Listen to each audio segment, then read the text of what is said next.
I was born in Oak Park, Illinois. I was born to a middle-class family. My father was an alcoholic. I was shy. I never felt like I fit in with other kids. My father beat me. I had difficulty in school. I had a learning disability. So I always felt that, I was believing these lies that, you're slow, you mess up. I was raped. I was abused by family members. When I got to my first drink at 13, it changed all that for me. It made me everything that I wanted to be. My mother started doing drugs. I was all automatically funny. I was like, everybody wanted me around. It got to the point that dope dealers was moving in. They was living there. They was inside our house, sleeping in the bed I'm sleeping in. By the time that I was 19 years old, I was shooting hard drugs. I was living as a transsexual. We was watered to the state. We took it from my mother. The hole was inside of me, and I was trying to fix it with all these outward things. They split me and my brothers up, and my brothers was the only somebody that I ever had. I've come so far from that kid in Oak Park that I can no longer go home. I rebelled against society, walking the streets, instant gratification. I was just out there in my madness. I went to the penitentiary 3 times, and after the 3rd time of being there 7 years, I had a friend who had told me about Emmaus.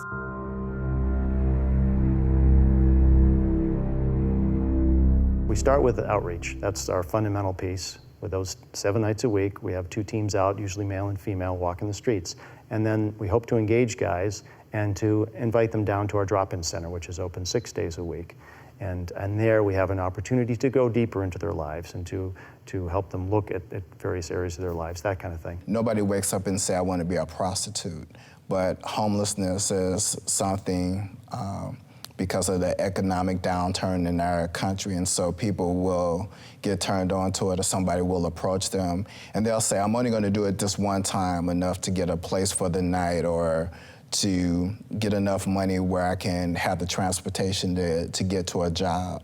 Some of it is, with our men, is having mental illness and schizophrenic, bipolar, dissociative disorders.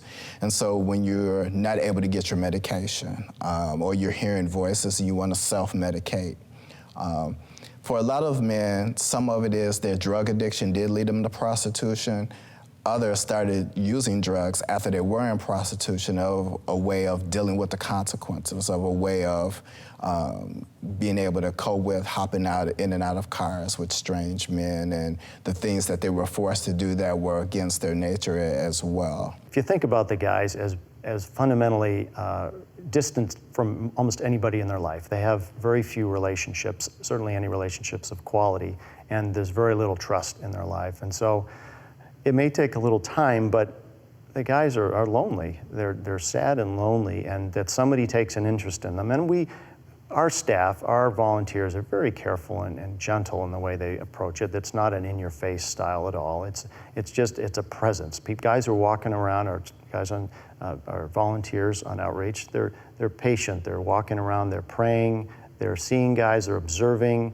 And so a lot of the men who are hustling have seen them over a period of time, and they become increasingly aware of or maybe more comfortable with their presence. And then the first thing is, can I buy you a cup of coffee? We find that quite a few of the men who come to Emmaus are heterosexual in orientation.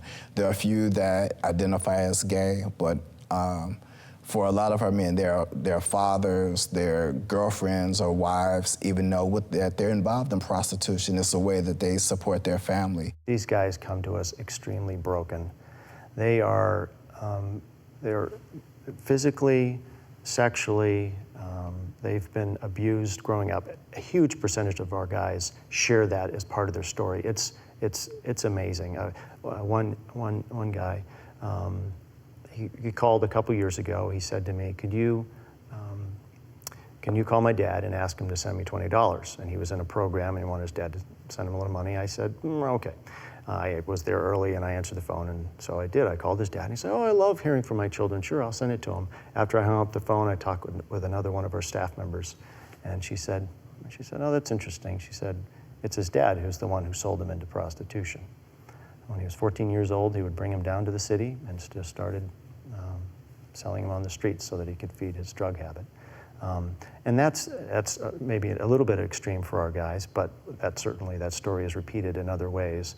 But that gives you a glimpse of the brokenness that our guys have, that particularly the sexual and physical abuse that most of them endure growing up. But then there's also the brokenness as far as most of our guys are unemployed, most of them are homeless, a high percentage of them, or a significant percentage of them are mentally ill,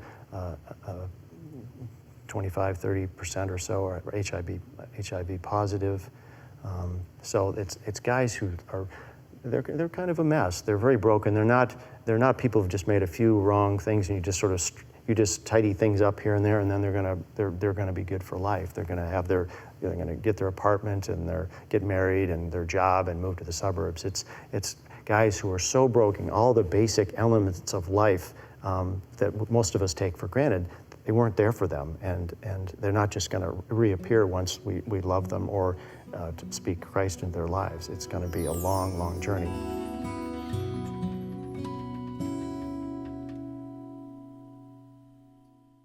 What happens when you get to the point where you're selling yourself on the streets is all of the people and voices that are speaking into your life are negative. You know, these are men who are trapped. They are trapped emotionally, sexually, psychologically, spiritually. We have men that have gone through things that sometimes our minds can't even imagine that could happen to a 3-year-old child or living in 32, 22 various foster homes, and yet to survive that and come out and come here. And so it's almost like to them it's normal to feel unloved. We are bondage breakers as the Church of Christ, and it's our job to be light in the darkness. And there's a lot of darkness out there, and there's a lot of places where people of light need to be. I see from the Gospels that there's a huge need to be connected to people who are broken, people who are in poverty. We are a ministry of mercy and compassion with a heart for, seeking for transformation of the guys' lives. But realizing most of our guys don't have anybody who's ever going to be crying like that for them. That's not a part of their life. No one really poured that much into them, and they were not that much of a treasure to anybody. And that's very sad, and that's something most of us take for granted, or many of us do, of just loving parents, people who care for us so much. And our guys don't have that. And what we try to be as a family, we try to love these guys. We're not a social service agency, but we're not a church. We're sort of this blend. We're a ministry, and we journey with them. We love them. We care for them. We serve them.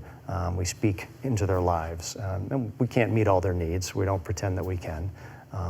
But we are a family, and we love the guys, and that's what we bring to them, relationship. That's what we do best. Most of our men are street hustlers, which means they're standing on street corners, be it in Boys Town, or which is a gay part of town, or other areas where prostitution takes place. Sometimes they are groomed, but not in a sense that they have a sugar daddy who takes them. A lot of it's through sexual abuse, and so they get identified. I call it them predator spirits, who see their loneliness, see their desperation, and so they may start being nice to them and buying them clothes or toys and that sort of thing. And then they feel obligated to either service the person who's provided that or including their friends as well. One young man tells a story that he grew up in an alcoholic home with parents and grandparents, and his salvation, he thought, came from a man across the street who was paying him some attention and who started just the ways that I mentioned, buying them clothes, playing baseball with him, catch, but eventually it led to sexual abuse that went on for a number of years. But he still felt more comfortable. He still felt a refuge at that man's house than he did at the home with the physical abuse, the verbal abuse, the spiritual abuse that was going at home. So it was the lesser of two evils for him. Most of the guys who are out in the streets, even today, you could term them as maybe over-evangelized, as in many of the programs that are operating in the city, particularly shelters and food kitchens, soup kitchens, that kind of thing. They're Christian-based, they're faith-based, and so a lot of them present the gospel. And so our guys hear that a lot, and they've become, many of them are fairly deadened to it, or a lot of them grew up in the church, and yet there's a clear disconnect between their lifestyle, their behavior, and what the gospel is about. And so you know that you have to go a different route. You can't be very simplistic in the way you reach out to them. You have to love them, you know, the classic line about earning the right to be heard. You have to be out there in the winter, this last winter, 2.5 feet of snow, freezing cold. We had people who were out there walking the streets. When you're out there all winter long, engaging guys, you earn respect. What we're seeing is that the minors are out on the street, and so our ministry, to come to our drop-in center, you have to be 18 or older, but our outreach coordinator, Doug, he deals with kids a lot younger. And unfortunately, we're seeing as, again, more homeless youth. We see a lot more older men who are coming into the area for the purpose of picking up these kids. They're harder to reach than some of our older guys because, to a large degree, none of them have ever been churched. No one has ever introduced them or talked to them about God. And so when you start talking to them about God, sometimes they're very angry. One young man told us, "Where was God when I was hungry? He didn't float a cheeseburger or something down from heaven to feed me, so why should I believe in him? Why should I take this message that you're trying to tell us now?" And they tend to be a closer-knit community, hanging in what they call family groups. And so it could be made up of anywhere from 5 individuals or more, gay, lesbian, or straight young people who sort of have each other's backs, who will go out, prostitute, panhandle, steal to support, come back together at night to sleep together because of safety in numbers. And it could be an abandoned house, it could be in a shelter, on the street under the viaduct. So that's what we see in the younger people. Because they are minors, if they go back and some of them are runaways, and not just coming from other sides of the city to the north side where we're located, that it's possible for them to get sent back home. So they could go back into the home where the abuse is coming from. They're in foster care. They could end up back in another foster home situation, which is what they ran away from in the first place. So a lot of times they don't want the services that you have to offer. They just want you to provide them with a meal. The places where the prostitution takes place, mostly it's a night thing, but also, unfortunately, especially along the lakefront, there are men who go during the day, who come in the city either before work, on their lunch break, after work, who are looking for activity. So the young men know that they can go to the park. And then there's a number of bathhouses that have open or under the guise of health clubs. And so they're open 24/7. And so a member can take you in and you can stay there out of the elements, out of the weather, and be in those places as long as you're serving and seeing the men who come to those establishments. A guy may have a apartment, he may be living in a program, be it a recovery home, a home for men who have HIV, and they will go out and prostitute because that's the way they've learned to communicate intimately with someone. We actually had one young man who was out on the strip, and the other prostitutes were about to jump on him because he was hopping in and out of cars for free. He just wanted the attention. He just wanted, as he later told me, someone to hold him, to have conversation with him. That's the way he learned to communicate, was sexually. Even in the ministry center, we've had young men who will offer themselves to you. And we have to, in such a way of not to make them feel bad, say, I understand what you're trying to say. That we are giving you a service, we're showing you love and compassion, this is what you are trying to convey to us, but that's not why God has put us in your life right now. That's a hard concept for them to learn at first, again, because they are eventually in a relationship, even when somebody was being nice to them, there was something expected from them later on sexually.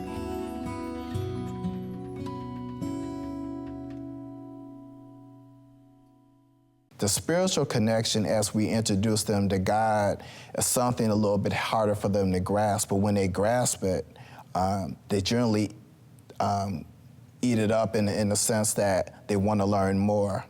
And so the whole concept of soul ties, when we talked about God's initial design for sexuality between a man and a woman, and how you imprint on each other physically, spiritually, and emotionally, even with the sense, when I teach on that, how you become attracted. And everybody that you sleep with, you leave a part of yourself. We talk about how you go back and you break that soul tie. You get it off of your mind and off of your spirit, because many times they're linked to that person and they don't understand why, or they're linked to that abuse because that abuse brought some pleasure in the sense that it brought you the attention, it gave you money, the things that you needed, the basic necessity out of life, food and shelter. And so in that healing process, as we work through that, they started to understand what are boundaries, what are healthy relationships, what are the things to look for that I just can't trust everybody that I come across on the street. There's one teaching that we do, and it's talk about cleaning your house, and figuratively and emotionally and spiritually, that you need to go through, and anything that a former lover, customer, or client gave you, you need to get rid of because it'll have attachment to it. You may not look at it in the sense of love, but you have that emotional tie. So I may come through and look at that teddy bear on the couch, and I may pass it 5 times. That 6th time, it gives me a response, be it anger or I'm feeling love or emotion that I shouldn't feel of that connection for that person. So we talked about getting rid of those things, those items, clothing, even jewelry, and not giving it or passing it on to somebody, actually destroying it, throwing it in the trash, so you don't pass that spiritual element on to someone else. And then emotionally and mentally, how do you get rid of that mental picture that's in your head? What's that healing process? And so through prayer and working them through that, turning it over to God. The issue of repentance it's a hard one for the men because you have to get them to see God perhaps in a totally different light. With some of the guys, even praying and talking about Heavenly Father, gets a reaction from them because they may equate that with their earthly father or stepfather or foster father, someone who in authority has abused them, even the police. Our men are at the bottom of all society, the homeless society, the gay community, all of the places in which they enact. And so it becomes first talking about God wants more for you than what the current place that you're in. It's talking about God's design for them, that they were never designed to be someone's sexual toys. God wants more for them than be as someone's beck and call for sexual pleasure. As they started to understand that, and you working on the true image of God, that He's loving, He's caring, and has compassion, that even in the middle of their worst nightmare, their worst client, or the abuse, He was there to keep them. And you point out in small ways that He was there for that. As they get their relationship with God, then they start having that godly sorrow. You know, God, I'm sorry for what I'm continuing to do, the activity that I'm currently in. And even in that, God still forgives you. He still has compassion for us, and He wants you to come out. One of the great things about Emmaus is that we have godly women who work in our ministry. One of the greatest healing things is because they perhaps also didn't have good relationships with mother, a grandmother.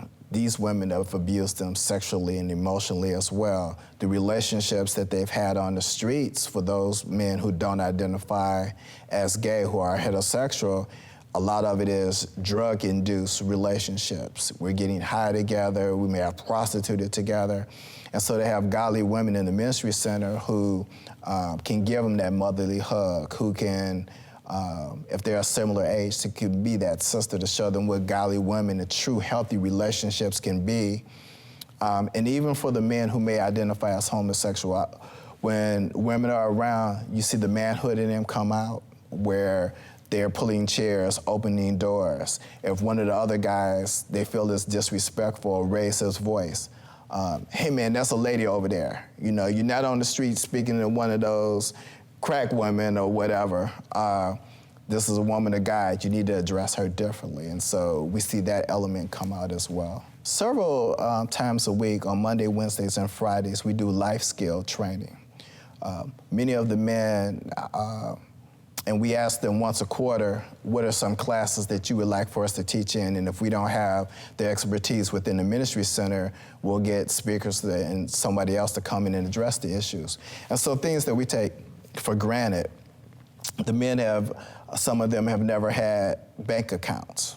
And so we've watched guys who get old enough or who are able to qualify for SSI, get a check, go open up a bank account, and then get into big trouble very soon with their bank card because they assume that if I go to the ATM, that as long as I have money, they'll keep giving it to me. So the whole idea of balancing it, being overdrawn, and so we work on those issues with them.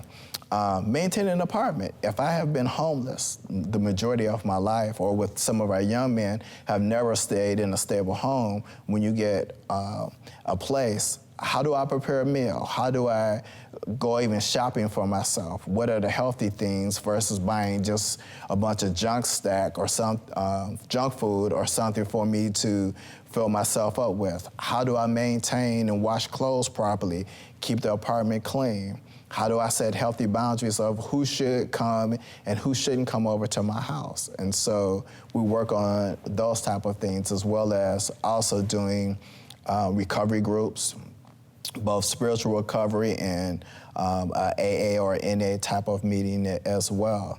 And then we have groups where we ask them, what do you guys want to talk about? And so it's sort of an open topic, and then we'll address it. Always spiritually based, always closing those groups out in prayer as well. We also have a prison component to our ministry, and so we go to court with the men. We also talk to their public defenders, and so we try to get them into anger management classes and that sort of thing, and work with them while they're in prison and before they get out, to have a plan when they get out, have housing or a program to go to once they're released from prison. A lot of people say success is a man coming from the street and his life totally changing. But success to me, to Lynette, is seeing a man walk in here broken and feeling like he's not loved, and see his shoulders kind of straighten up and his eyes try to kind of brighten up, because he know when he walks through these doors, he's loved.